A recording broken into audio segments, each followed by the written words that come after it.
अरे अरे रुको, सनराइज तो देख के जाओ। One of the most beautiful sunrise you have ever seen.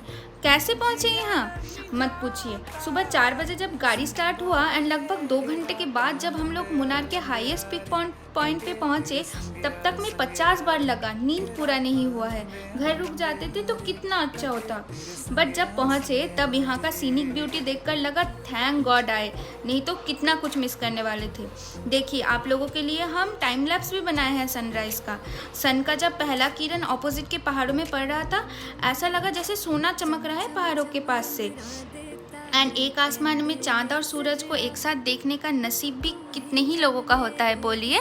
ऐसे ही ब्यूटीफुल वीडियोस के लिए please like share and subscribe. Thank you.